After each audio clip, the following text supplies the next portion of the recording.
does that happen? We're talking about how the Reddit app just starts recommending, like if you've clicked on any link, a subreddit, and I've started getting a couple of like podcast subreddits, and I'm like not helping myself with the Reddit algorithm because I keep clicking the comment section. But oh my god, it's the craziest like projections that you could put onto people, like of like not even really famous people, but like, you know, like it's just random podcasts you've never listened to, right? And just watching people like being like, oh my god, I think she sounds like she was like on Ozempic this episode or something. Just like, wow, does Ozempic even do that too? No, it's just like, how are you making that through her voice? Like, you know, that you can't tell that. Or like, oh my god, I think she's totally your like chest cavity is shrinking. Right. So. We are all on Ozempic when we record this.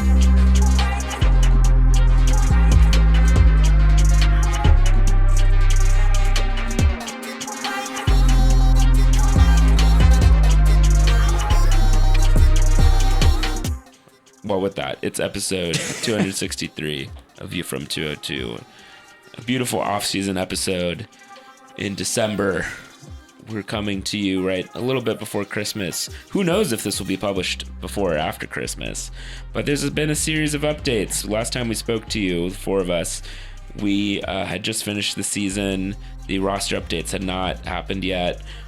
We knew that Troy Lesesne was no longer going to be head coach, but we didn't know who was going to be head coach. Today, we have roster decisions. I think 3 or 4 particular players who we know are moving on. We have a confirmation of one transfer that's coming in. We have a confirmation of a new manager, and then we've got some other smaller errata, like rules changes and something else that I've... Open Cup stuff. But first things first, I think we should talk about the roster changes that happened. How are you all doing, though, first? It's Cork, Sam, Peaches, and myself, Brit. I have roster mania. It's Muppet season. I'm hot stove. I just want it all. Like every roster slot, especially, 28, 29, 30th, spot on the team. Those are the most important signings. So, this is the moment where you're gonna, make or break your season, I think. Got to get your super draft picks right.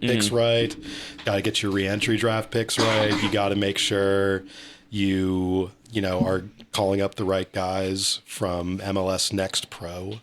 Oh yeah. All the most important signings happen on the bottom of the roster. So I've just been kind of focused on that. it's kind of, I guess I've been really focused on the New Jersey Italian American community as a Giants fan. You've been taking a hiatus to, go get in touch with your inner Tommy Cutlets. Right, my actual football fandom, my lifelong. The Devils game. Have you really? Well, I mean, like the Giants were almost going to be almost in playoff contention at some point this season. So I briefly was like watching. I was like, oh yeah, the Tommy DeVito guy is kind of interesting, but presumably that we're talking about roster spots. Like we will sign an egregiously Italian American New Jersey person in like 3 years or so, and then once it's been like way past gauche. We are due. When is the last time we had a guy? Was it Grella was like the close, but he wasn't even like White like pretty like Grella's blonde too. Well, yeah, but like Brian White was Italians are blonde, pretty like Right, yeah. solidly like New Jersey Italian guy. Right. Oh, Brian White was Italian? Yeah. Yeah, I guess I can kind of see that. Yeah, but he wasn't like he was not the Tommy same. DeVito. I feel like there's somebody who we're forgetting. Stefano Bonomo was like, I guess, from a literal immigrant family, but he was from California. Trying to think. I think there were a few. The guy after the Juve friendly. We got to sign that guy. Yeah, we got to sign that guy. Oh, I'm ashamed that I've forgotten his name. God, if they ever take down that YouTube video from the MLS YouTube channel. Yeah, I got to remember to save that to my computer. Yeah, that's such a good document.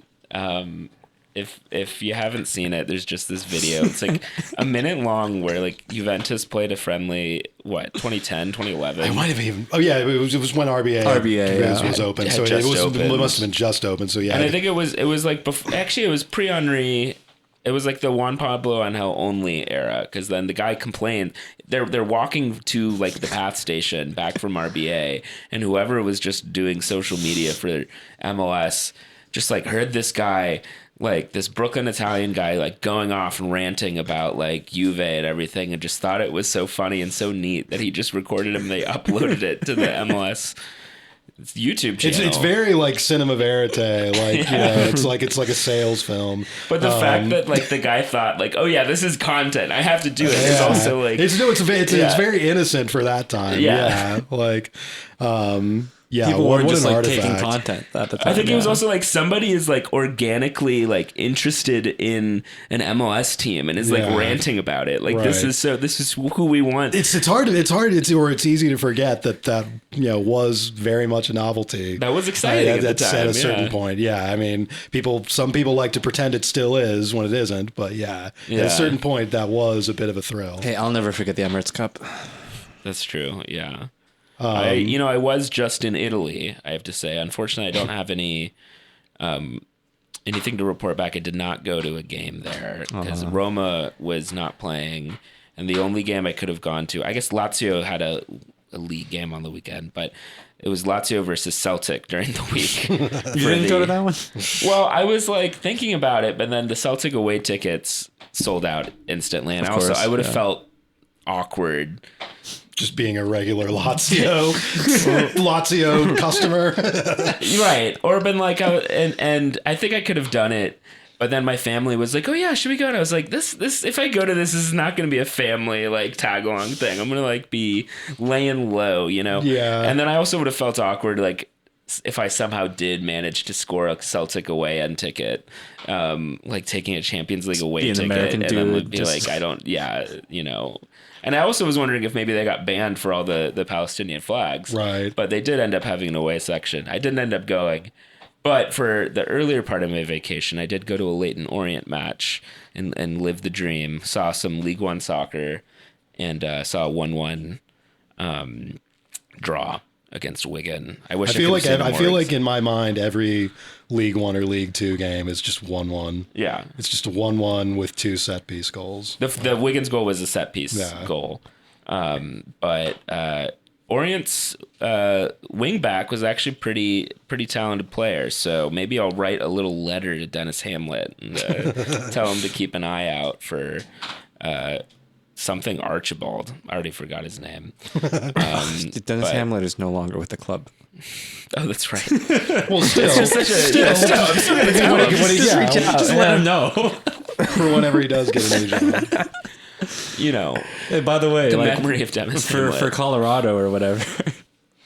Yeah, Jochen Schneider does not get mail. You don't get internet either. You don't get internet. But players. So there's been player news. The regular sort of list of contract extensions and everything was announced, and a couple players had their options extended only to be traded, and that was sort of reported to be happening in advance of it actually happening. So there was about a week or two period where Tom Barlow and Drew Yearwood were technically extended by the club, but everyone knew that they were heading out. Drew Yearwood was traded to Nashville, and Tom Barlow was traded to Chicago.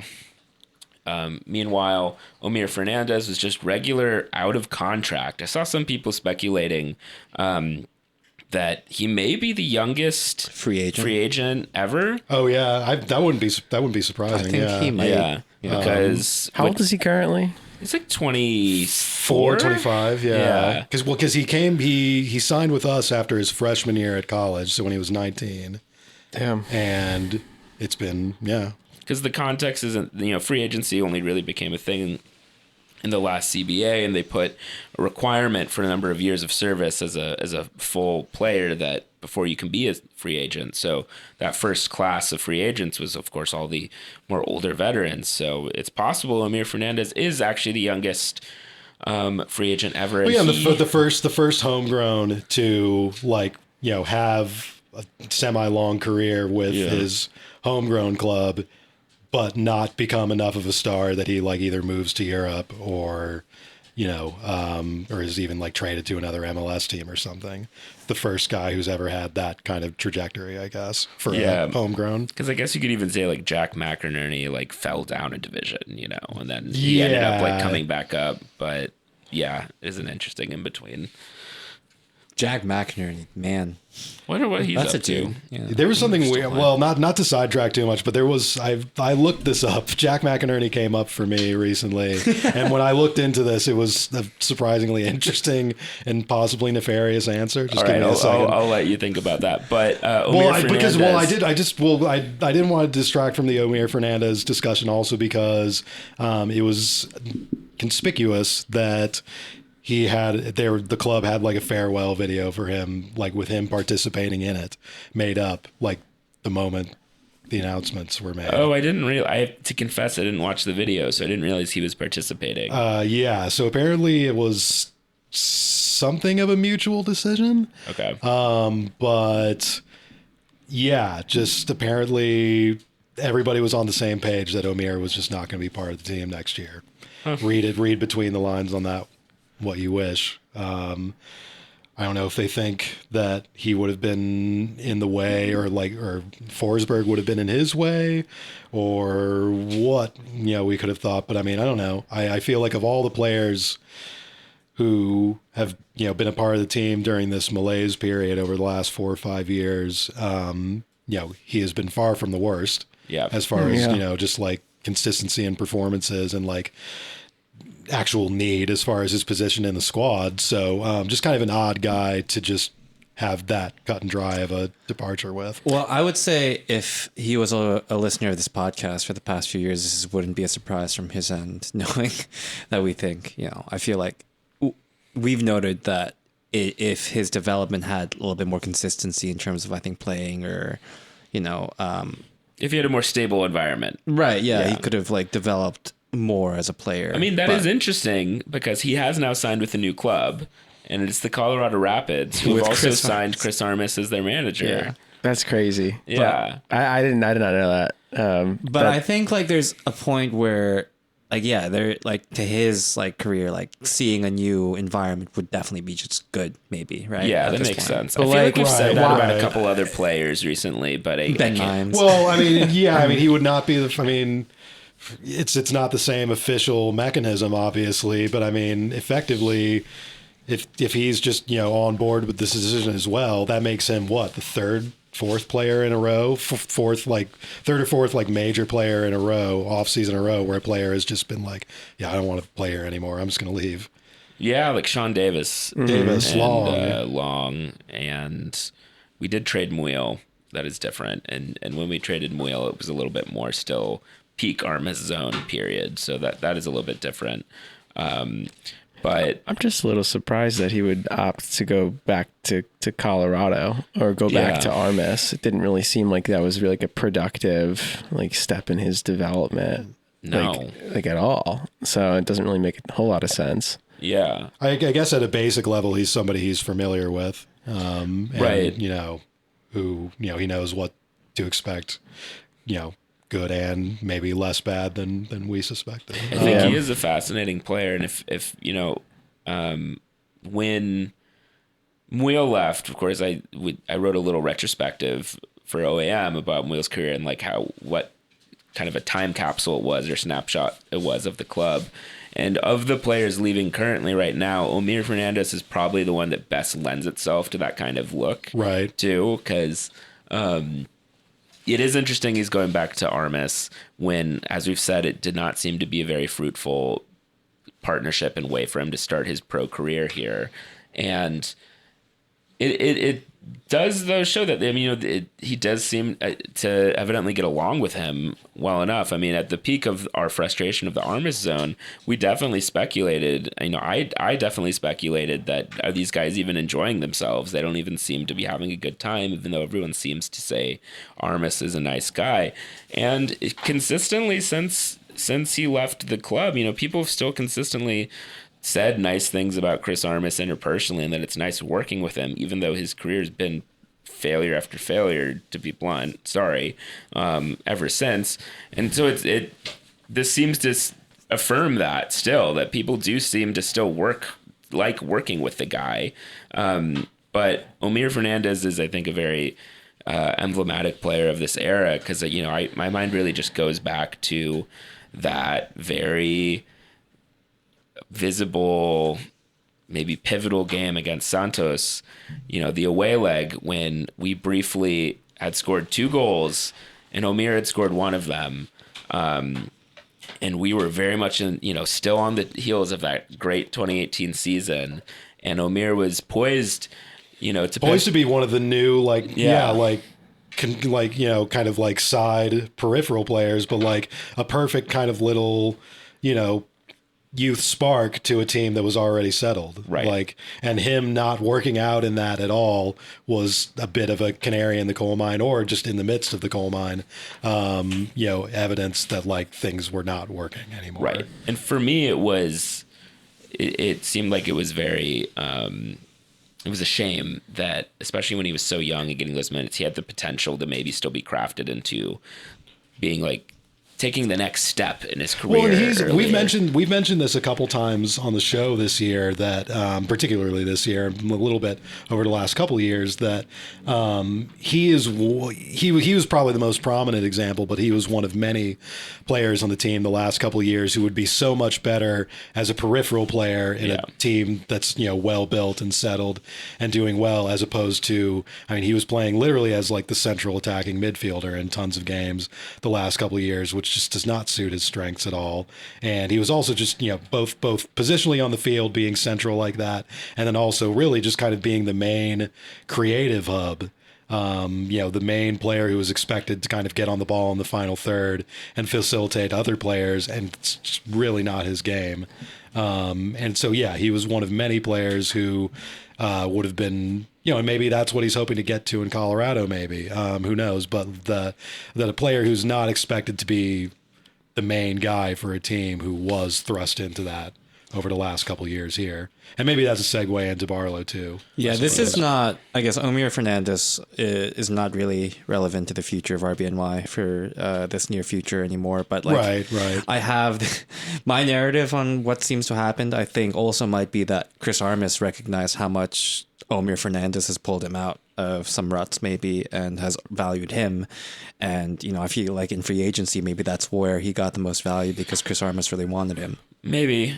That would make sense if Armas, pressured the front office to offer. Yeah. And it was also particularly that period under Struber's first full season, when he had abandoned the diamond midfield, and then we felt like there were really not that many other creative presences in the league. And then the back half of the season, it was kind of like a rediscovery that Omir Fernandez is here, I can have him play there. And then our comment on that at the time was that we like Omir. He's a solid player, but he's not that unique of a player. So it was funny that it seemed to be such a revelation to Struber and the squad at the time that that we were relying on him so much, when we could have signed someone with at least that kind of profile as a player to support that, part of chance creation and creativity on the field.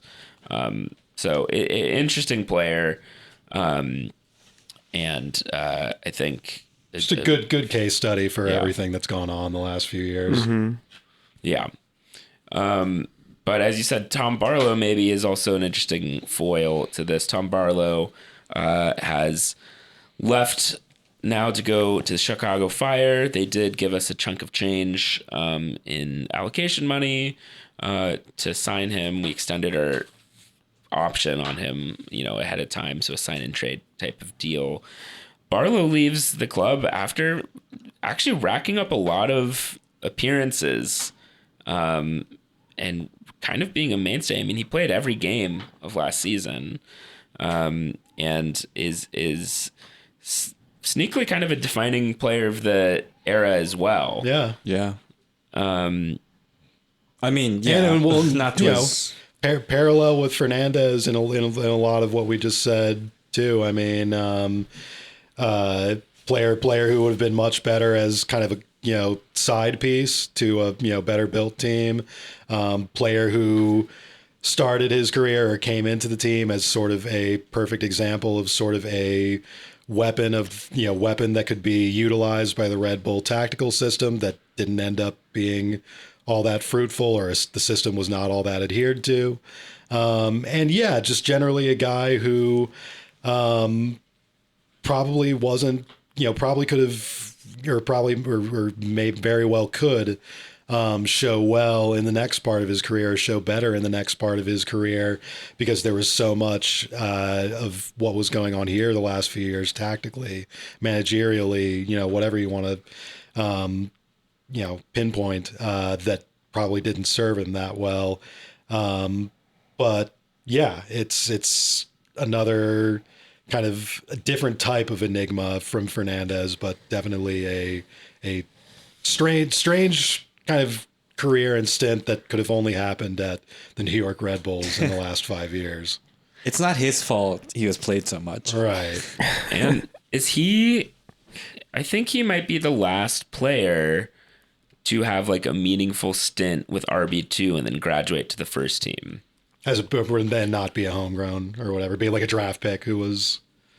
Yeah, I guess I'm also thinking of like, I know Edelman played with The twos, but like the profile of the twos, I feel like has decreased so much, and they now it's just a finishing school for the Right. academy. Yeah. Whereas 5 years ago, especially when they were coming off the USL title, it was, and especially under Marsh and in the afterglow of Aaron Long, especially, it was a place where and we certainly bought into this idea that RB&Y and RB2 specifically was a place where we could go get kind of misfit toys, guys maybe in their early mid-20s from other parts of the league, and turn them into different types of players.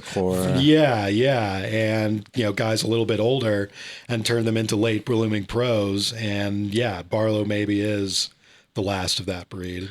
Yeah, because I'm also thinking that he like played a full season for the twos, scored, I don't know if this is over one season or not, but like 19 goals. No, he scored like a phenomenal amount of goals. Yeah, this season. he was very good at RB2. But then he was like the RB2 striker, where like that was his role. He was like, it felt much more like he was on that club, so to speak, for the year. Whereas now, when players make the jump, like it's much more like that's the reserve team. Yeah, that's the reserve team.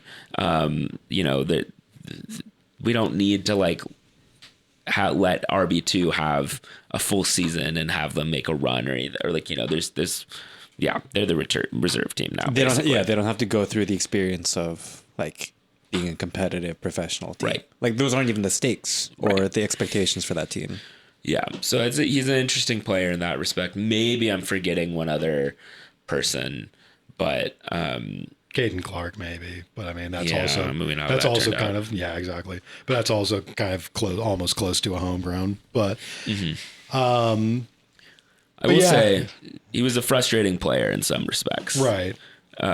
For me, like I think he did try hard, but like there were moments where I admit I did get frustrated with sometimes his just performance on the field and just like lack of finesse. That said, like I do think he certainly got made into a lightning rod more than he deserved over the time that he was here, which in some respects mirrors Alex Muyl, who we mentioned earlier. Yeah. Different players, on the field. And I think Alex Muyl ultimately had a little bit more to show for his stint here, but also that brings the question of like Alex Muyl was just on this team at a much more productive time. Right. So is a better run system, under Jesse Marsh, if Tom Barlow gets a full run out in that, does he create indirect chances the way that Alex Muyl does? I don't know. I mean, the comparison, both when Barlow was coming up and then I did kind of like a long sort of compare and contrast on it for OAM a couple of years ago. was Yusuf Poulsen, who's from Leipzig, who supposedly was going to come possibly in a package with Forsberg a couple months ago, but then Poulsen got re-signed by Leipzig. But anyway, Poulsen's another guy, or Barlow is in the mold of Poulsen, I should say, in being just like a tall, fast guy who just creates havoc at the top of the formation and isn't really expected to score goals, right, not a tidy or provide creativity or technique or anything. He's just like kind of a battering ram at the top of the formation, which, could be a very dynamic thing to have when you're a team that plays like Red Bull teams are supposed to play. Did we see the best of Red Bull style football here the last 4 or 5 years that Barlow was here? We did not. So yeah, it's really hard to say, how much it was just Barlow's limitations as a player and how much it was, him and his very specific skill set not being utilized the way it could have from some of the other examples we've seen in Red Bull soccer. Did we not see the peak of Red Bull soccer, or did we actually see the absolute pinnacle of Red Bull soccer? We saw a certain type of like tactical theory achieved under Struber for sure. Which is fun. We saw the shadows of Red Bull soccer on the cave with Struber. Exactly. Well, yeah, Jesus. Well, it's kind of, I made this point on Twitter, just that, the only way that you can single out Barlow and pretend like he was the problem on the team last year is if, you sell yourself the idea that every other striker did well over the last few years, and that's not the case at all, obviously. He wasn't supposed to have minutes, even, I don't think he was expecting to have a racist bum, Belgian striker come in. Barlow scored more goals than the guy who was supposedly the savior last year, so I don't really get how you can single him out like that. I legitimately forget about Dante Van Zer. Like I genuinely forgot he's on this team. I'm sorry I brought it up. Yeah. No, but to go back to the Struber's shadows on the walls of the cave of Red Bull soccer, of Red Bull tactics. We saw Tom Barlow, Dante Van Zer, Patrick Lamala, Fabio, Ashley Fletcher, Brian White. Go through the list. Elias Manuel. Samuel Tete. Was anybody scoring tons of goals in this system where we were focusing everything onto matching the other team with the press? No. So holding anybody to some standard that they should have been scoring more goals is just so asinine. But that's been my mantra for fucking years now. So that is a good occasion to remind everyone that we also have not extended Juan Cabezas Hurtado's loan. Oh God! Wow. Yeah, Watford. Another guy who you can add to my little list. Yeah, but we did keep the other guy who we did sign permanently, who we thought was a loan. Mina. Which makes more sense to me because when he never got to play this year, and I genuinely thought it was also the same situation as Cabezas Hurtado, where I couldn't be surprised anymore, but I was like, really? Like, why? Like, what sort of backroom accounting? Like, are we just like moving boxes of ketchup for someone? Speaking of backroom accounting, Kyle Duncan. Well, okay, let's not get there because I do want to say. Oh my God! But that is a good shout just to the global list of we did exercise our right to purchase him back, but we'll get to that later. With Barlow, to me, it was always unclear to me what the expectation from the management was, because like we signed Manuel. And this is also sort of my confusion about Manuel, is that it's never been clear to me like how much we've rated him as a first team option. And then we signed Van Zer, and then we have had different combinations. And Barlow was the only one. He was not who I would have guessed to get consistent minutes, the most consistent minutes out of all of them. I don't know if I would have guessed that Manuel and Barlow would have been the enduring pairing by the end of the year. Here's a name some of the older fans might remember: Corey Burke. Corey Burke. Oh my God. Way back when. Yeah, was he? He's supposedly He's still on the team. around. He's still on the team. He had that injury at the end of the year, Right. but he's... Which do I do right? Yeah. So that thank you. I could tell I was missing a name. Yeah, especially between Burke, Manuel, and Barlow, and then Van Zier. Like I certainly did not expect Barlow necessarily to be the leading name on the list, and then it's just strange to me how much he got played. Yeah. Well, and just to piggyback again on my point just now about, how none of the strikers, ever looked good under this system. Corey Burke, Van Zier was supposed to be the savior, and just like, Struber and Schneider saying, this is the kind of striker who's going to score goals in our system. But then even lower than that, Burke was supposed to be their great, kind of trump card too, where they said at the end of the last year, we're going to sign a guy who's proven to score goals in MLS before. So they went out and get Corey Burke not only has scored goals in MLS, but he's played in a Red Bull style system in Philly. We bring him here and he doesn't do shit. So what are we supposed to think? That just all these strikers have just decide to be lazy here? All these strikers just decide to start sucking once they start playing for the Red Bulls? Maybe they do. And if that's the case, that's also the fault of the management. Right. It just sounds like we just have bad coaches who can't motivate guys, if that's what you think is going on. But I don't really think that's what's going on. I don't think these guys just decide to suck when they show up here. I think there's been fucking really bad management going on for 5 years now. It should be pretty obvious when you see what the common denominator between all of this is. So, I mean, yeah. We'll see if Sandro can turn the tide. I think this brings us to the midfield as well, because and we can talk about Drew Yearwood leaving, but also Daniel Edelman signing an extension and Emil Forsberg being confirmed as our new midfield player here. I think as a unit, because I think the common theme is where we're creating, or where the team wants to create chances, and how this fits into the vision of pressing. Because I think one thing that was dominant under the Struber era was the strikers were really in charge of carrying the ball into the final third, but also sort of like away from goal, and then trying to help facilitate getting on long balls, away from goal, and not necessarily connecting with other midfielders and finishing chances, but maybe like facilitating wide overloads was Struber's big calling card forever.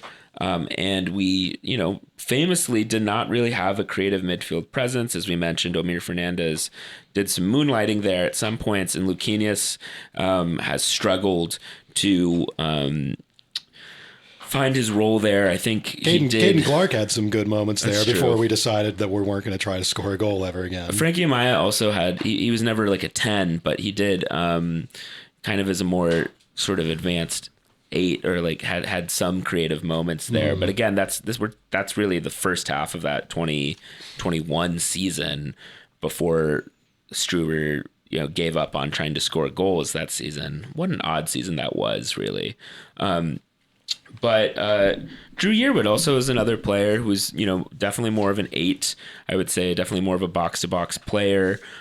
Also had occasional moments of sliding in a quality line-splitting pass to facilitate some goals. When I mentioned Lucanius, one chance really clearly came to mind. I think it was Lucanius' first or second game where Drew, had a nice step and then played a nice flat line splitting pass, just I think to have a 1-2 that finished a goal, and I think it really stuck out at times. But Drew Yearwood also never found consistent playing time, I think, because he did not quite get a handle on the pressing system to Struber's liking in particular.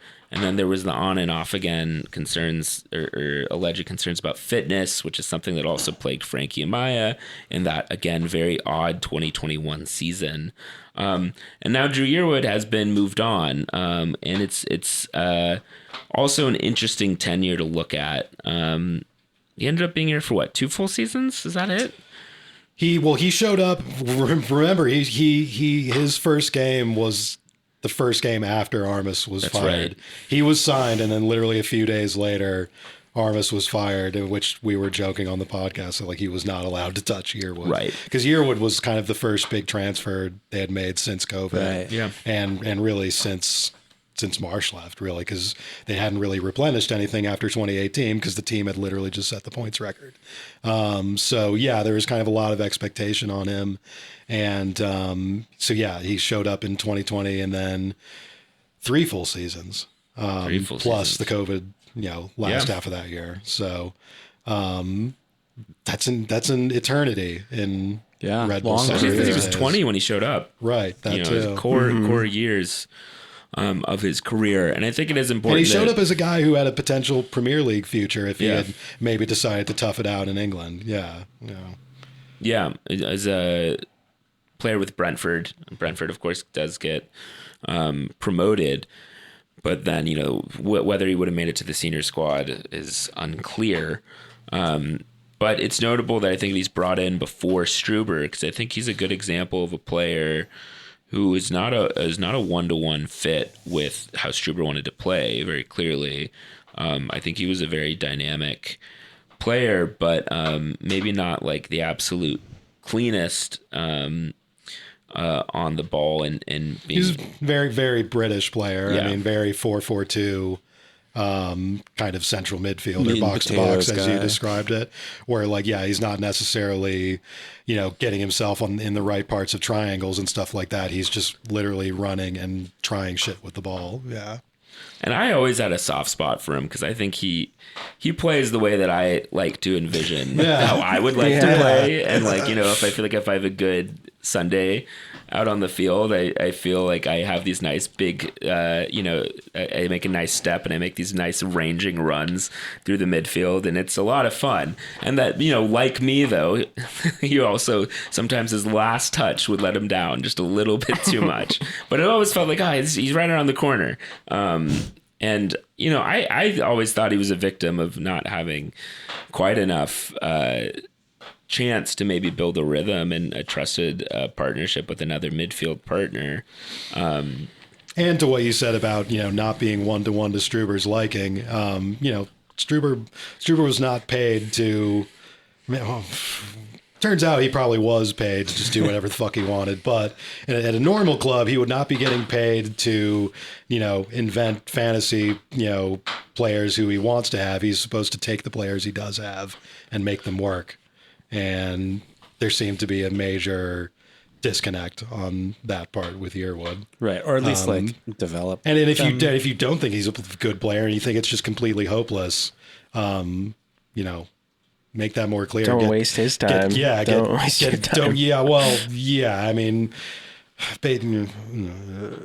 how much I should reveal or not, but I mean, there was definitely a lot of indication that Struber was not entirely honest with players who he did not rate. And maybe that was going on with Yearwood, where Yearwood thought like he still had a chance if he stuck it out that he would eventually succeed here. But no, he just kept getting kind of jerked around and doghoused every few months. Yeah. And I think Yearwood really sticks out as being a part of a crop of players that were signed, I think, by Thelwell as just like quality, somewhat versatile, not hyper specialized players that he knew through his contacts in the sport, and he picked up to kind of fill out our squad. Because I mean, again, the amount of players that were signed that season during the COVID season was actually kind of incredible. The other players on that list, to me, are Cameron Edwards. Harper, Tom Edwards. I wasn't even thinking about Tom Edwards, but Cameron Harper, who also did not seem to fit a super pressing or obvious need, but was like a young American player with decent youth club pedigree in the US, and then also at, some finishing school at Celtic.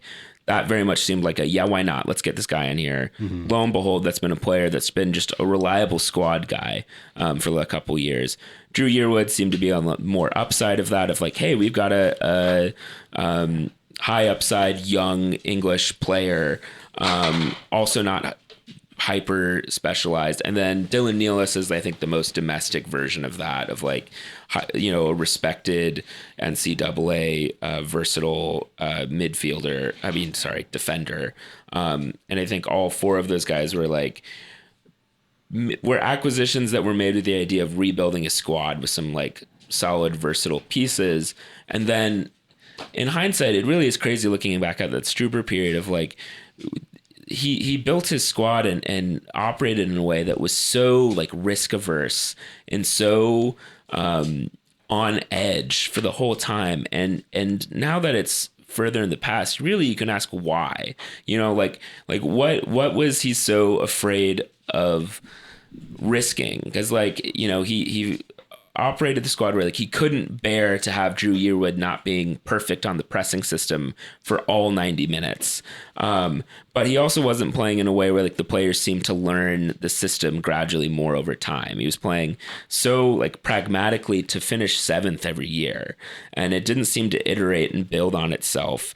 Players like Drew Yearwood weren't able to really like get into a rhythm or improve themselves. I don't think that players who did play like Frankie Amaya were either. Wiki Carmona got all that time in 2021 and it led to nothing in 2022. Mm-hmm. All this pragmatism and hindsight with another year in the rearview mirror is frustrating. And I think Drew Yearwood unfortunately really suffered for it.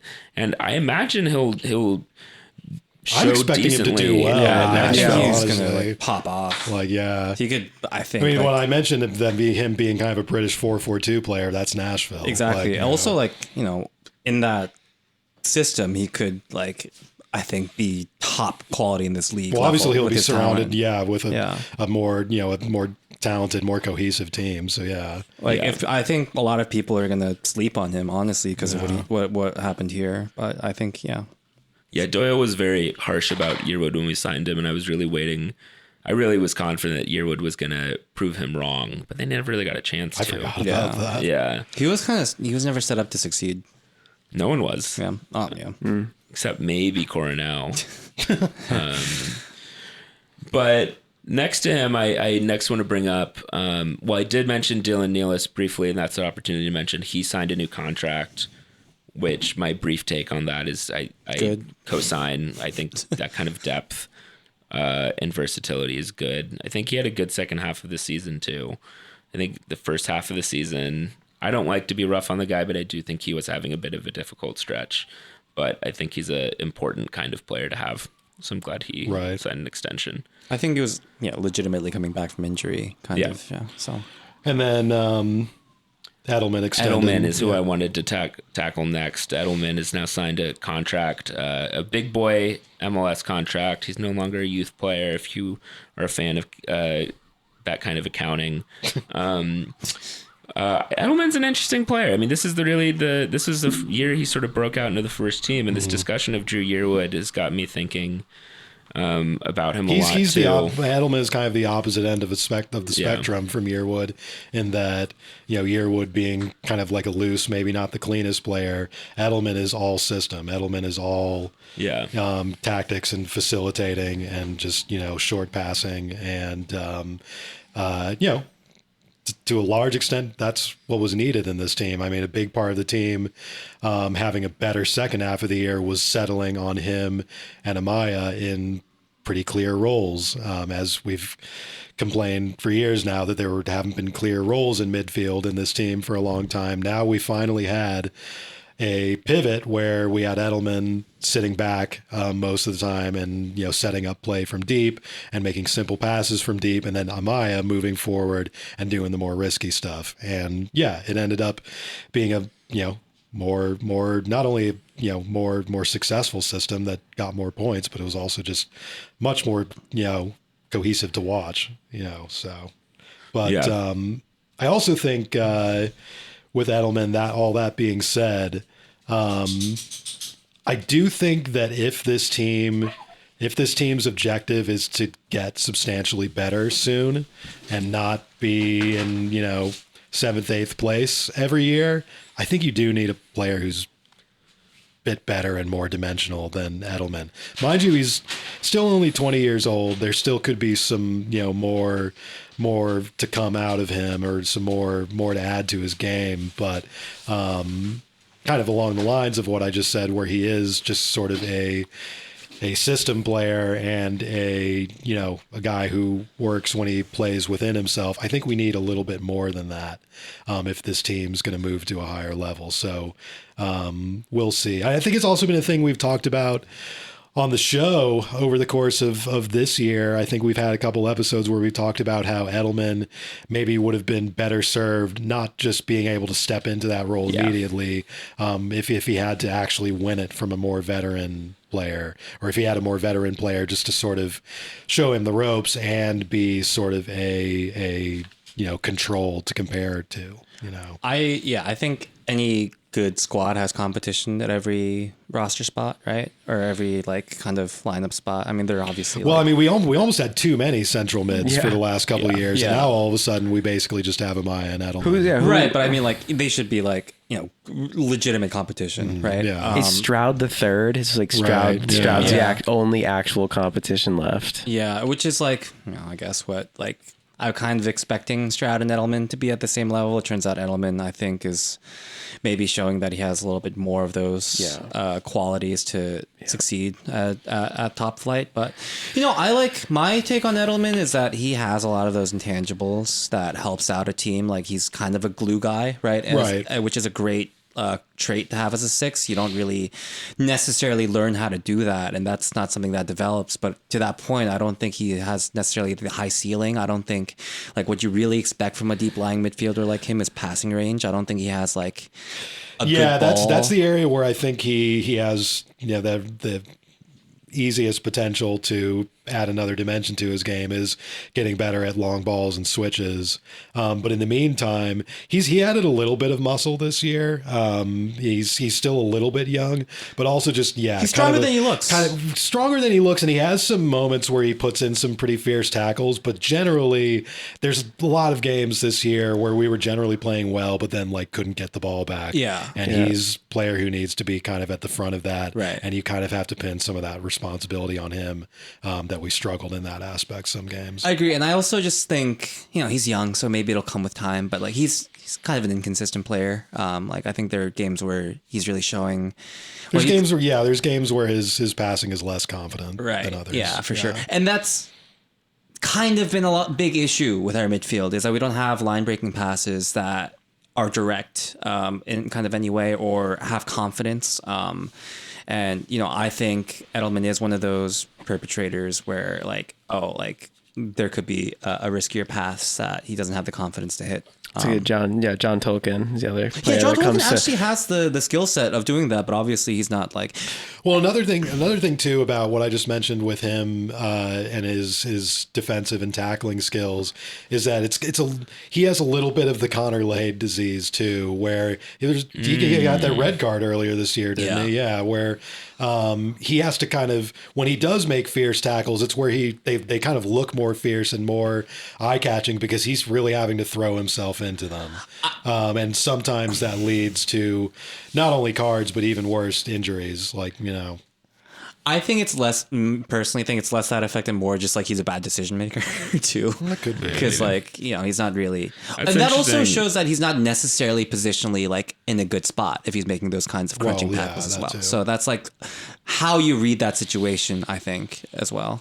That's interesting because sorry, go ahead. No, I was going to say you mentioned specifically with some of the plays that he makes, he just doesn't always have it. And I feel like Tyler Adams is another younger Red Bull that kind of came up in that role to some extent, who absolutely did have it. And I think that it's, I look at that and be it's a good, I'm fine with him continuing on at the club, but I do think that we're going to run into issues this season if he's depth. the only guy. Yeah, absolutely. And we're gonna and I bring up Tolkien previously because it's another position too where it's we are kind of leaning on a guy who's we're putting a ton of stock into Tolkien specifically. And Tolkien, another player where it's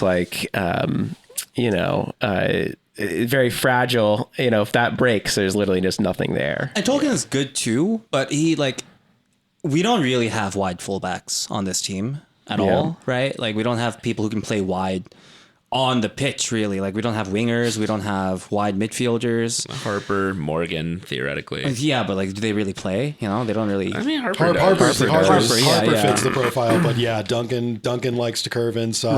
Right. And Tolkien is more of a passer than a slasher and he's like crosser. further back in. So like, we should also have like competition on like that level for Tolkien as well. Like, just because he's doing well doesn't mean that like that should be the only option we have too, right? Like, we should have an option that's like, oh, I will just make overlapping runs and be able to put a cross in, you know? Yeah. Final thing on Edelman for me is that it's interesting because I was going to say that the conversation about the red cards and Connor Lade factor is that I do like his demeanor on the field. This season, we've complained a bit about how whiny the team was. And he seemed to be a bit of an exception to that, if I remember correctly, where I think he does kind of have the nice kind of way that he communicates with refs, where he's not afraid of getting stuck in or anything, but he seems to not get apoplectic or you know, he seems to stand up for himself and his teammates without like going into the whininess that we dislike. And the fact that he stepped into the team, I think, so quickly without much mentorship or stability around him kind of reminds me of like, he kind of seems like a Michael Carrick type player a bit. But if somebody, instead of Michael Carrick going to Manchester United and like being paired with other quality players in a system, if like a smaller club looking to make the jump signed Michael Carrick and they're like, oh, you're a good player, just kind of do everything for us, just kind of like do your thing. And that was it. And like they were kind of just like look to him instead of having him be a nice cog in a well-built machine. So I do worry about that still. But speaking of, I think maybe we can revisit Emil Forsberg. We did talk about him last episode a bit, so we don't have to totally revisit it. But I do think this is an interesting piece to be added, especially after talking about Omir in the way that we did and our sort of lack of attacking presence. It will be interesting to have a sort of more central attacking player and a more senior presence on the squad in the midfield. It remains unclear to me how he would fit in with our strikers. Part of me still remains skeptical that Corey Burke and Elias Manuel are really going to be a strike pairing. I guess Dante Van Zer. But like, again, to me, Dante Van Zer, like we said, even when he did have his moments last season, he seems like more of a complementary piece rather than like he seems more like a Royer type player where like he hangs off another striker. And to me, there's still a lot of open questions here. I think there is some reason to be excited about Forsberg in that I think he is the kind of player that we haven't had since Kaku. Not to say that they're the same kind of player themselves, but just like a really like an actual creative high tempo force. That said, he's in his 30s, and this is sort of his last contract of his career, pretty much. So he is the only player on the squad who kind of fits that role right now. I don't think Luquinhas plays in that same role. So if he needs to rotate or if he takes a knock, we're kind of back to not having that presence in the team. Especially if Amaya and Edelman start complementing their play off of him, that could have an interesting effect on how we move forward. That said, I don't know if the team, like what kind of appetite they have for adding other midfielders. Apparently Yearwood was superfluous, and I don't know if they're looking to add another deeper piece or maybe add another backup sort of option for moving forward. It's an interesting piece to have, but I think we're far from solving this squad going into next year just by adding Emil Forsberg. Yeah. Yeah, I think at minimum we should have another deep lying midfielder, another center back, right? Yeah. Both fullbacks. Like, we just need everything before the attack, honestly. The assumption too is that we're going to have a healthy supporting cast for him too, which has just never been the case. Yeah, but I'm like, okay, I will like the benefit of the doubt that the injuries that we had this year are going to like not be there, so we have like a fuller roster in the attacking sense, at least, because I mean, were our injuries that bad last season? Well, Not really. They did fire the doctor who Yeah. they hired from the Nuggets a couple years ago. And like I'm mostly like Lewis Morgan being back. I'm like just hoping that that's actually like a legitimate roster spot that's being occupied. Kind of these injuries across the back line. But we just need more players that are senior team players. Red Bull teams picking up injuries. Red Bull teams and MLS teams picking up a lot of injuries.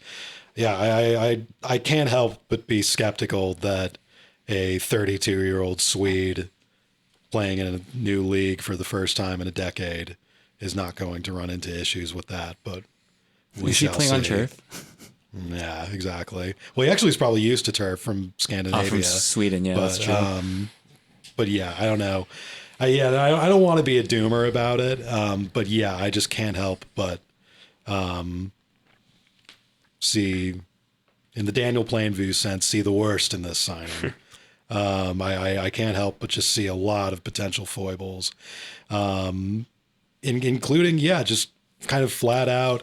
I feel like, Brit mentioned Kaku a minute ago, and I feel like he's a good compare and contrast for this for a lot of reasons. I think one, and I might have mentioned this in the last episode, but I'll do it again. I'll bore you again. But I think Kaku came as the sort of final bow on top of a team that had already been chugging pretty well, that just needed one more kind of like, again, dynamic creative force to get it really chugging. And this is sort of the inverse of that, where Forsberg is kind of expected to be the leader of a rejuvenation. I just think a 32-year-old Swede is such a, who's already kind of at the end of his career and maybe doesn't have a whole lot to prove, is so much and has made his money, is kind of different than Kaku coming here, buying his family laundry machines and shit, and just really being hungry to, be on the bigger stage, make a big impression here. Yeah. In both, physical and, kind of more cosmic ways. So, I just think there's that. And the fact that, I don't see the same energy behind this as I did behind Kaku. And again, maybe, like we're saying, hopefully there are going to be other major pieces added this offseason. But honestly, so some of the hints around, kind of the statements and club statements around Forsberg implied that they think that this is like a really big deal and kind of all they needed to do. I'm getting a little bit of a sense of that. And there's putting it in the more, I guess, how to classify this, but sort of fan service element of it, where there's the idea, he's the first big signing we've made in a while. Well, first of all, that's not entirely true, because there's a lot of fanfare around signing Van Zer last year, and we know how that went. Signing Klimala. Klimala cost, a high amount of money too. This team has been making some pretty big signings recently. So there's that problem with that sort of framing of it. And then also the fact that, is it really a big signing when you're just kind of taking an aging contract from your sister team? I have kind of an issue with that. If this, because Forsberg is supposedly the end product of all the rhetoric we heard over the course of the year from de Grandpré, from Schneider, from what have you, that there was going to be supposedly, quote unquote, big spending this offseason, and we're going to actually make serious signings this offseason, which we supposedly haven't been doing recently. I don't really think it's a serious signing if you're just kind of doing a favor for Leipzig and just sort of being a release valve. There was also for Leipzig the thing about the rumors you're of taking this, on a contract that Leipzig doesn't want anymore. The salary cap expansions, like every time this gets mentioned, the Red Bull ownership is mentioned as being in the more bullish camp of being more aggressive, which is so interesting that somebody's consistently feeding that line to people when you don't really necessarily see the execution of the that. execution of it. I mean, maybe they just are only interested if they can go fully all out. We'll worry about that problem when it gets to it, I guess. But I was think to offer Forsberg, you a flip side on that, because I will totally take Red Bull things and like believe that this is a big thing if they also just throw in Timo Werner or something. well, I was going to say I would feel surprisingly better about this if Poulsen had actually come with him. Too. Yeah, Right. like if there was a package with it.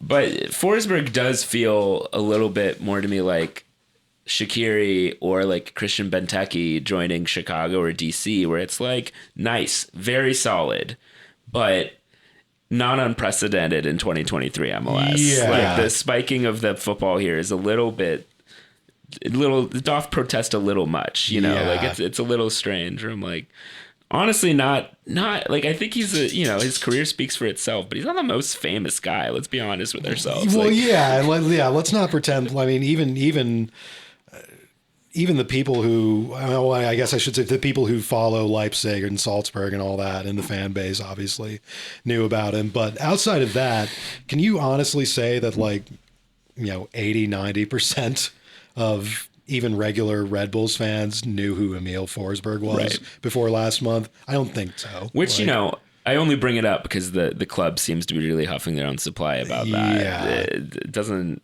I don't need the famous players, but it is a little odd. And I will fact check myself. Earlier, I think I said Juan Cabezas Hurtado. It's Jorge Cabezas Hurtado. No, I'm canceling I was thinking you. of Mina. Juan Jose Mina. Mina.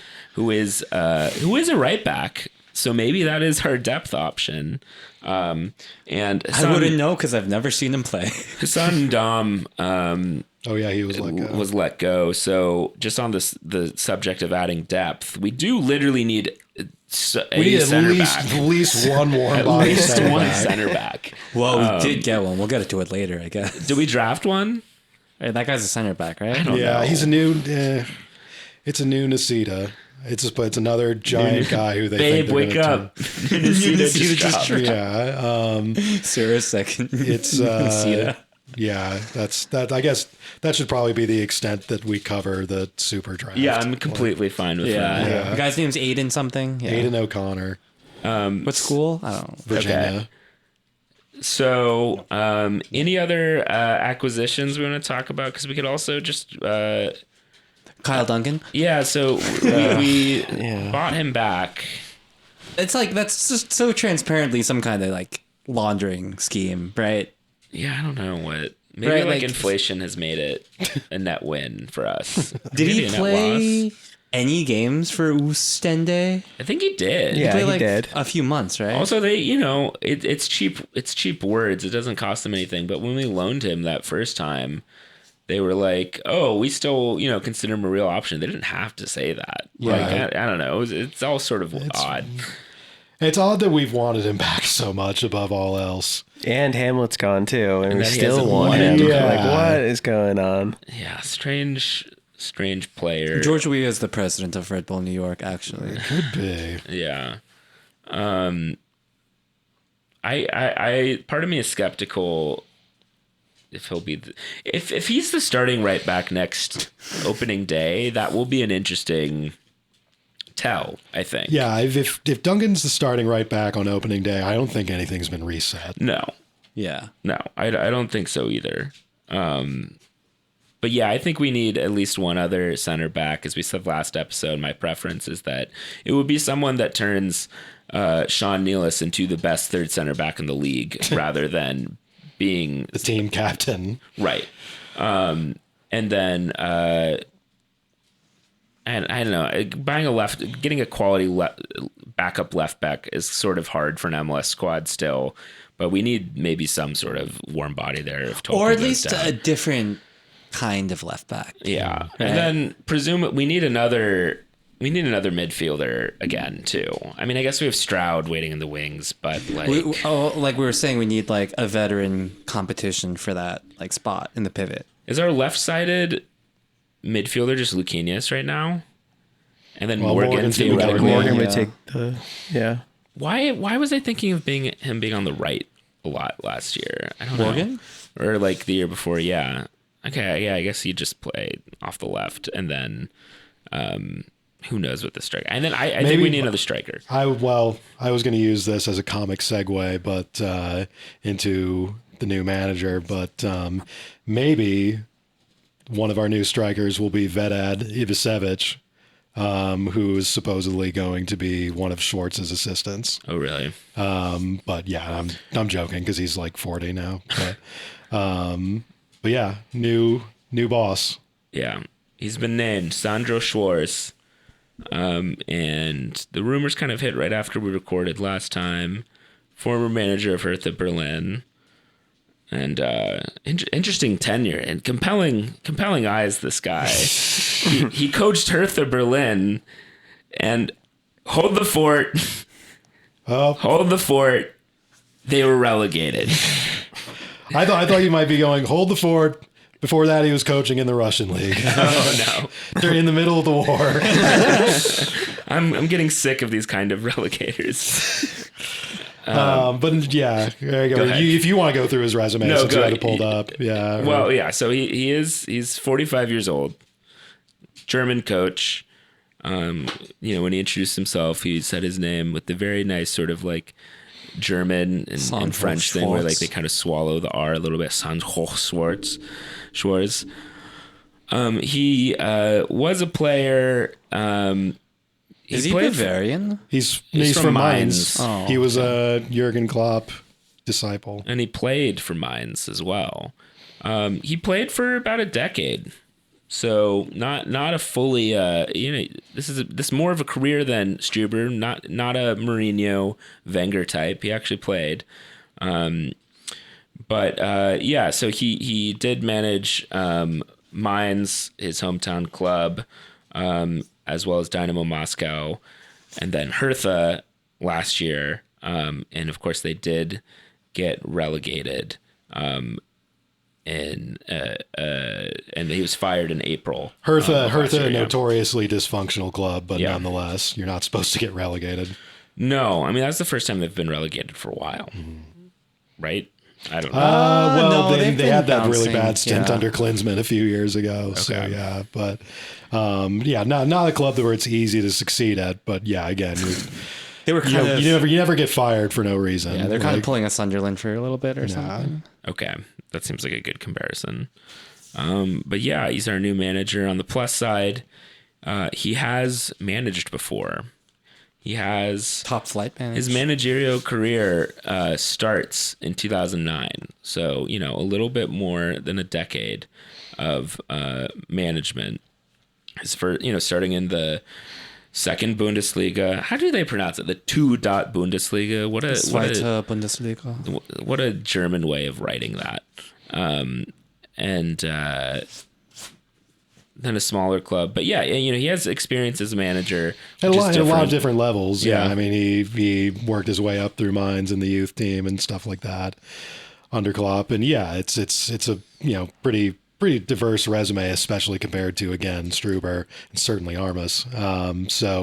It does kind of fit the mold of something that I and some of us have mentioned on the show over the course of the year, as we've speculated on a new manager, is that it would be nice to get somebody who's been managing, who actually has, been through some of the trials and tribulations of management, as opposed to somebody who's, just got their badge a couple of years ago and is trying to build their name. So that's a positive end of it. It's a positive end of it too, and something that the club kind of brought attention to in their statements when it was announced that he will be moving here with his family. And will be, committed to that extent to immersing himself in the club and the city. So that's an improvement over the last regime that was put in place for sure. Yeah. But the same I don't know time, if it's you or me, but it does seem normal to live with your family when you work somewhere. Well, and it's not only that, personality, I guess, element of it, but it's also that you would hope that this is a hire you're making And again, this is along the lines of a guy who's not trying to build his name and build a rep for himself. He already has that. This is not a guy who's going to be here for 6 months and then have his agent start putting rumors in European papers about wanting to get a new job, or that he's in talks about a new job, or that he's going to, get shipped by Red Bull to Salzburg some random summer, like our last couple couple of our last recent managers. So that is an interesting point you bring up, because it makes it seem like, oh, this guy got relegated. Maybe we see, if I'm taking like the most optimistic view, maybe we see like something we can exploit here, where this guy's undervalued because of his track history or something. And because of that, we could also like get a more longevity hire, where it's like, oh, this guy might be committed to this project because he has to rebuild his like actual, career. There have been managers that, have had bad years and bounce back and have good stints at a club. Jesse Marsh had a bad year in his first year as a coach in Montreal. There's all the British, the British Lunch Club, Managers Lunch Club guys, the relegation specialists who come back. Maybe that's a little bit more cynical of a take, but it's not necessarily disqualifying. But this also seems to indicate a recommitment to pressing, I believe, right? Yeah. Maybe slightly different from the Ragnick school that is from the Klopp school. But yeah, that's about as straying from the ideology as it gets, I guess. Yeah. Which, as we've said on previous episodes, it's beginning to get curious just in pure terms of like the global meta of soccer tactics, where it's dialectic. It's so firmly not the vanguard anymore. It's sort of old. It's not a disruption anymore. Yeah. But there also like seems to be one disruption every year now that doesn't stick, like what pressing did. Right. Yeah, that's true. So, I mean, it is interesting that the club seems to. Well, it's now, so what we're saying, the whole plane of, modern soccer tactics is now built out of the black box of pressing and running more than the other team. That's not unique in MLS. It's not really unique anywhere anymore. Every team has the insane training bra regime. Every team has, data analysts and video analysts and all that kind of stuff. It's old hat, as Brit says, and I don't really think it's not really an inefficiency to milk anymore. So yeah, it's certainly interesting. It's not like I expected Red Bull to throw out, their entire rubric or whatever. I certainly didn't expect it, but it would have been a pleasant surprise, but alas. I saw the insane training bra regime play at Brooklyn Steel in 2014. Ladies and gentlemen, thank you to Soccer Mommy. What a time. What a time that was. Yeah, we'll see, Sandro. I also unclear how good his English is, which is always kind of exciting to run into a German who speaks no English. Yeah. Yeah. I mean, Gerhard Struber, famously Austrian, so don't twist my words. But yeah, it'll be interesting to see. I mean, I guess presumably Forsberg speaks German by this point, right? Yeah. So I mean, all Danes kind of speak German, right? He's Swedish. Sorry, Scandos. I was gonna say no one really speaks Danish, including the Danes. Yeah. So. Yeah. Well, Schwartz did give his little video statement where he was a little halting and did appear to be reading off a card. So we'll see. I don't know. Yeah, we'll have to see. We'll have to see him on his feet. And was the assistant that you said is rumored, is that confirmed? It's not confirmed yet, but that was in all of the German tabloids that have been covering all of it, that Vedat Ivasevic, who has been an assistant with him before, who was a Bundesliga striker, Bosnia national team striker for many years, but a lot of American fans might know him because he grew up in St. Louis and was a potential USMNT guy to get for a little bit, but ended up playing for Bosnia. But if you're a big soccer or a Yanks abroad head from way back in the day, Ibisevic is a nice little Easter egg for you. When you first said his name, my mind actually jumped to Ubi Peripovic. Oh, nice. Yeah. Was he also a St. Louis guy? I mean, he was Bosnian. I think he was from Jersey, or he grew up in Jersey from being a refugee. But all right, yeah, because I mean that's there's a Bosnian community in St. Louis, isn't there? Yeah, it's a pretty big one. Yeah, Okay, that's the main Bosnian destination. Yeah. Yeah. So hey, I guess I'm willing to hear it out.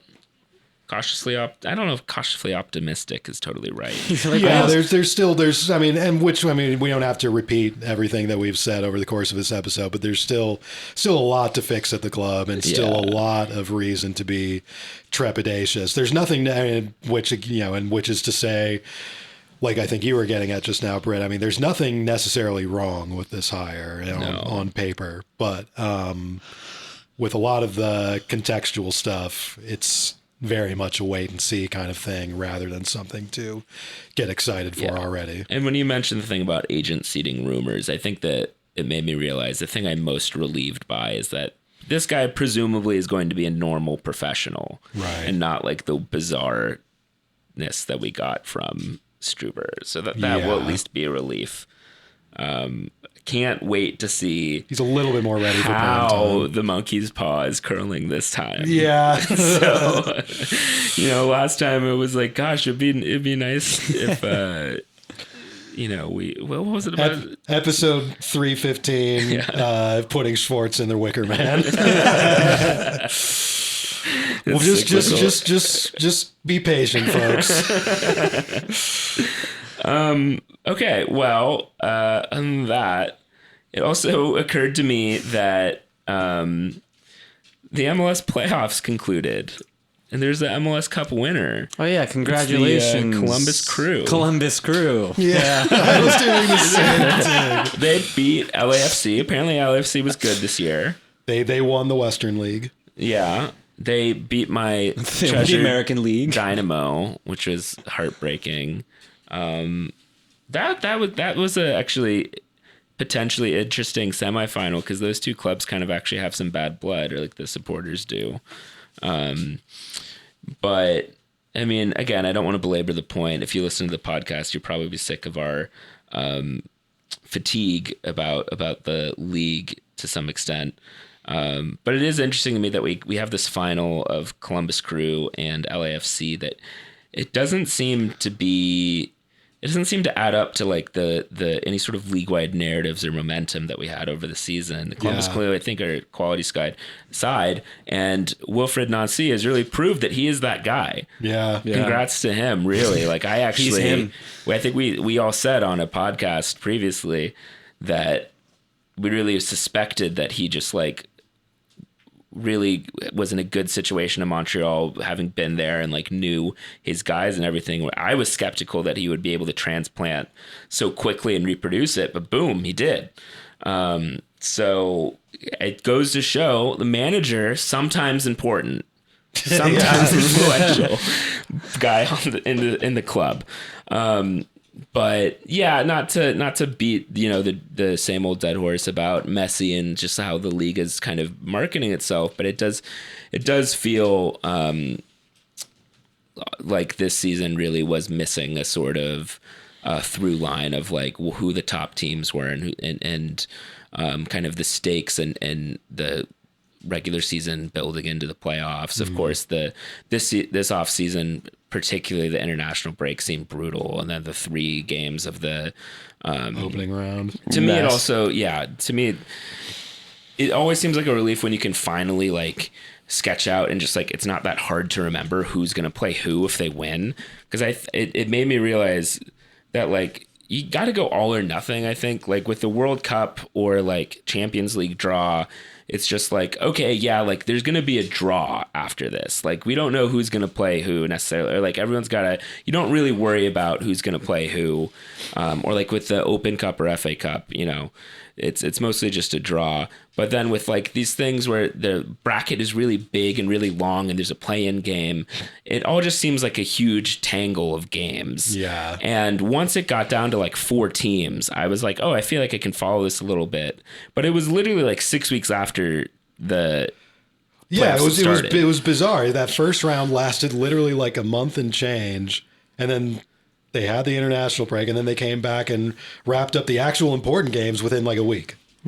Yeah. And like you barely even knew that they were happening. Right. So They've they've hope got they some don't do kinks that to work again. out. Yeah.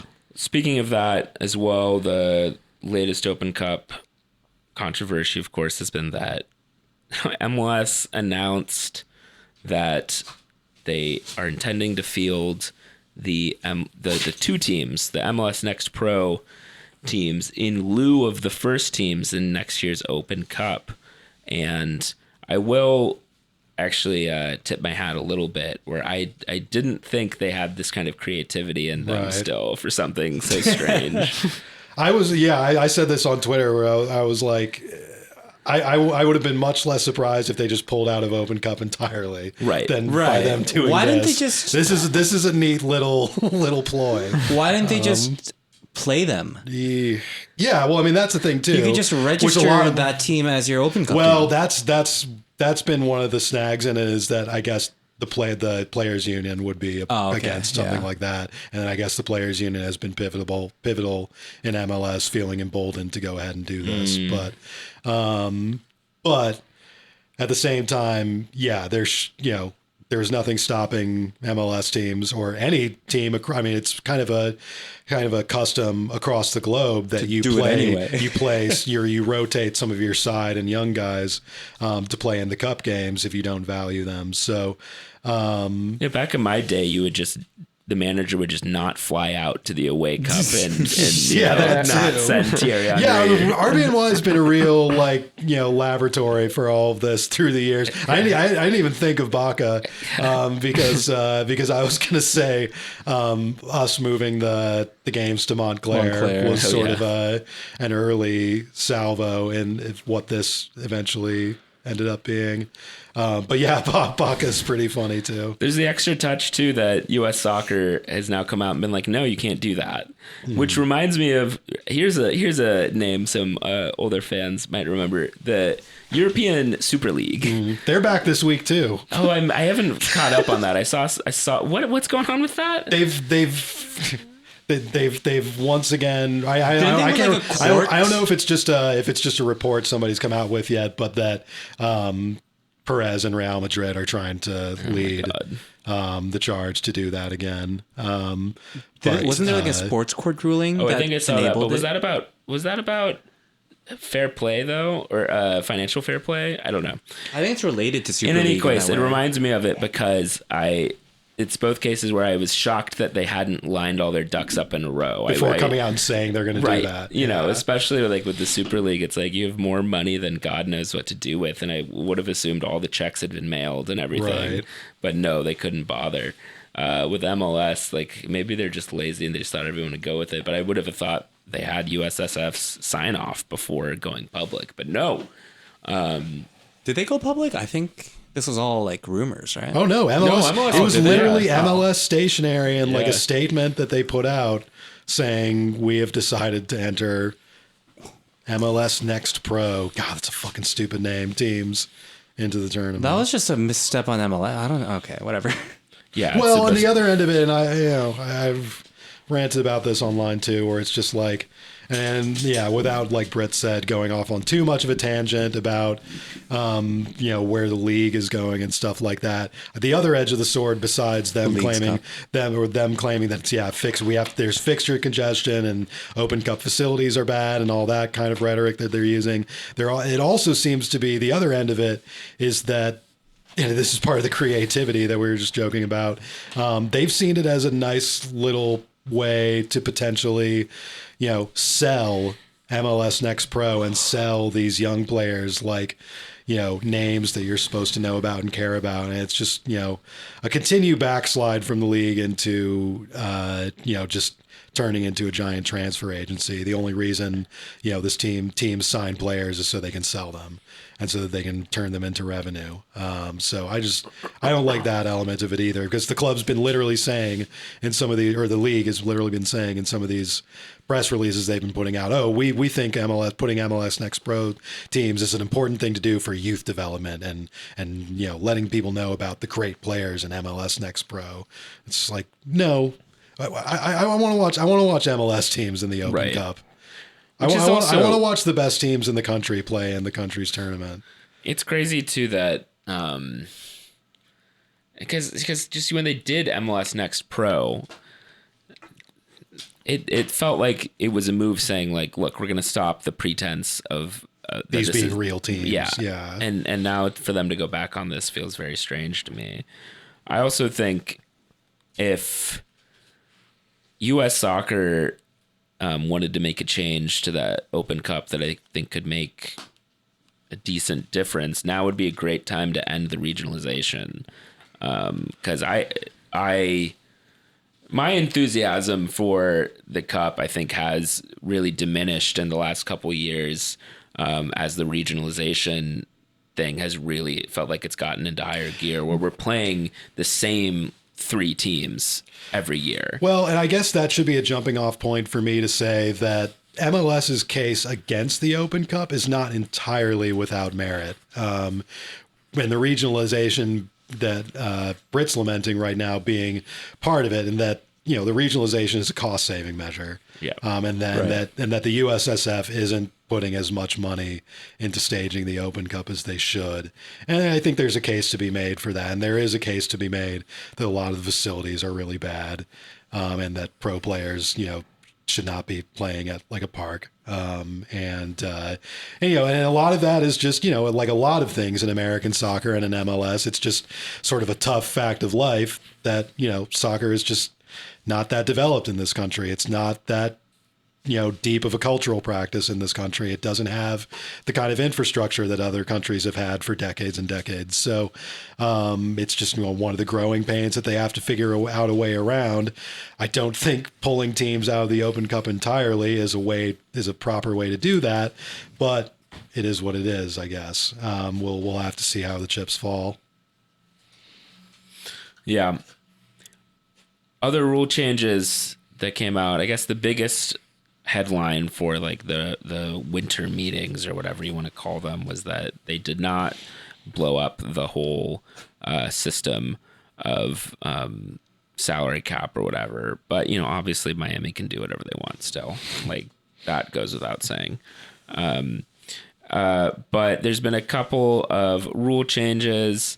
The one that I really just want to complain about is now that they're gonna have the refs announcing VAR things live. Satanism. I not kidding that I like spiritually hate this. Like it actually pains me that baseball has made this change too. Like I think for American football to do it kind of works because it's like, confusing anyway. A satanic, like machine, mechanistic, godless game where the whole point of American football is to sit down and read a manual and like sit in the war room and like, do the actuarial tables of how many people are going to die. That is American football. So yeah, you hear the referee's voice all the time. In other sports, it's breaking the fourth wall in a way that feels very inappropriate.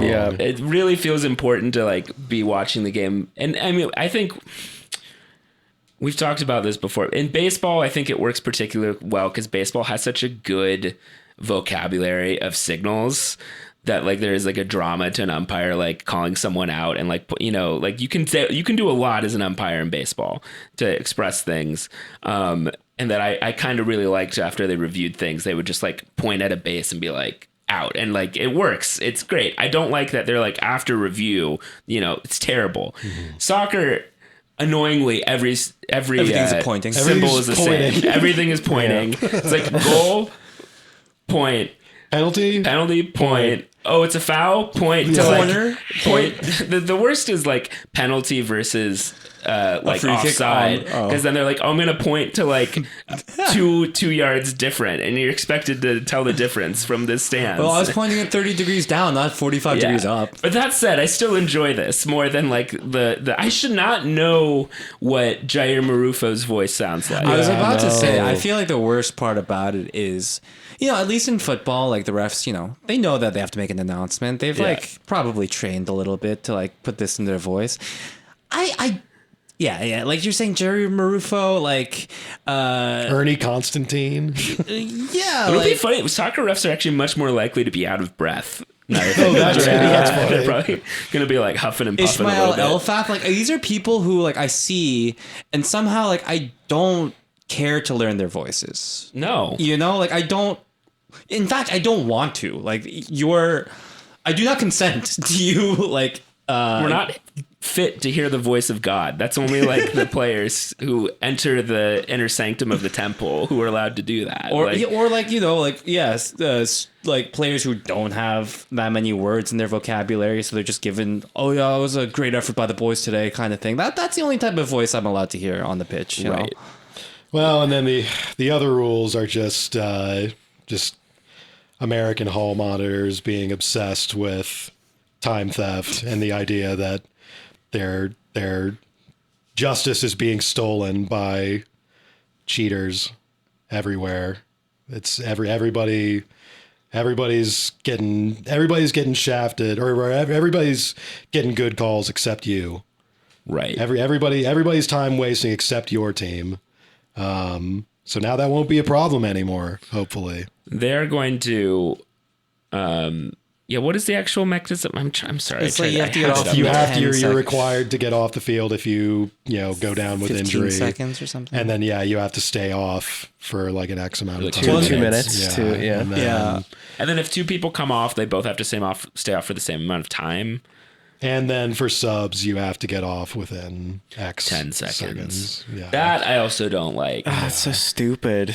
Because, like, again, and I feel this way about electronic strike zone proposals, that, like, once it happens, I think people are going to miss it. Like, getting angry is sort of the point. Yeah. Like, you're going to miss bad strike calls when they're gone. I'm telling you. And I think, like, getting mad at a player who's really good at milking a sub is a part of the experience. Yeah. And I think it's been a part of the experience in other countries for 100 years. Yeah. But now that soccer's finally popular in America, for a little bit, we think that we get to change all the rules. And I don't know. I do not like it. Every other country has understood that this is part of the game and enjoyed it for a long time. And now, like I said, hall monitors in this country, think that everything has to be litigated to the nth degree. So you like the clock edition thing. the stoppage time clock is the last well, one. if we're gonna be fucking anal about how much time is taken off the clock, and we're now gonna have 9-minute stoppage time periods, and all the more reason to let us know what the time actually But is. I was gonna say that clubs will, I think, maybe be offered the opportunity to apply for a standing ovation if they know that their sub was good. They'll have to sub off for the whole fans to clap for the Sorry, what? You know how like there was that MLB thing where the guy got in trouble for getting a standing ovation? Oh, Yeah, that's what I was for trying. the time. Mhm. Okay, I see. That was my Yeah, didn't scan. that will be funny if it happens. But I'm sure Messi can still stop the game. Right, yeah. Messi. Well, they applied for Messi's standing ovation for every game. Yeah, like in the league. Well, so. Ronald Acuna is going to come out to the middle of the field and throw the base around for stealing his exactly. third base of the season. It's a little one for our Mets fans there. Yeah, I mean, it was one thing. I think when it was 3 minutes of stoppage time, it's like, it's a vibe. But I guess if it's going to be 12 minutes of stoppage time, fucking show me the clock, I guess. Where did this idea that like the game being 90 minutes long mean there's supposed to be 90 minutes of action come from? Like, it's baked into the game. Right. Like the intent was never that they were going to run for literally 90 minutes. Yeah. People still like soccer the way it is in other countries. I don't get why we have to be so special, but I guess that's the other thing. I don't know. I guess we're running a little long here. I don't want to put us into another sidebar. But to bring the Open Cup discussion full circle again, there's a little bit of a statement in something I read this week about all that, where somebody said that the league's mindset is that they are not, or at least no longer, comparing and contrasting themselves with other soccer leagues in other countries. They are comparing and contrasting themselves with NFL and NBA and MLB. Yeah, we'll see how that takes shape. I don't like the early signs, but interesting, because I wonder how much that has ever been the case. I mean, obviously we moved away from MLS 1.0. But, you know, Don Garber is an NFL guy, you know, so part of me is skeptical that they were ever really disregarding that point of comparison. So we'll see. I can't wait to see Miami sign someone for $1 a year and then $800 million for the next 40 years. My favorite rule change, and maybe our final thing that we can talk about, is that they have addressed the discovery slot situation. Remember? Who was it that the Red Bulls put a discovery claim on? Was it like Drogba or something that somebody had to trade us for? I can't remember. Maybe it was Zlatan. I remember that we had to pay Atlanta like $10K in allocation for Kaku. Yeah. So if you don't know, the discovery slot thing is this funny mechanism from way back, where I guess the idea is that, like, you know, back in the real penny pinching days for the league, that it was feasible. They can't let bidding wars happen for foreign players. Right. And that also, I think, maybe like teams would have scouted someone, but like it wouldn't have been able to act on it, like maybe immediately. So like maybe establishing some sort of dibs system. Right. To reward people for scouting. But then, of course, you know, teams ended up putting discovery tags on like David Beckham and stuff, like, regardless. And it's still around. And hilariously, they have reduced the discovery slots rather than just getting rid of it, which I think is great. So now you only have 5 discovery slots. Everyone, watch out. One of these days, I'll discover Mbappe. You know, somebody probably has a discovery claim on Mbappe. I feel like that should be like a prime jobs for the boys, like fake job in MLS is discovery list coordinator. It's like you know, like Peter Cech is supposedly the loan coordinator at Chelsea. That's a perfect. That should be like Connor Lade's job is discovery list coordinator. If Jochen is listening, I submit my CV to that job position. Oh, absolutely. My fucking football manager, you know, fucking saves. Yeah, Kai Havertz going in a portfolio. Yeah. If you submit a portfolio that includes an Excel sheet, you should be disqualified. It should be just Word documents only. Or napkins. All right. Anything else to cover? Or is that about it? Yeah, we'll probably hit y'all with we got to do the superlatives episode with a January episode if stuff happens. Maybe nothing happens. Maybe this has been the entire off season. We'll see. All right.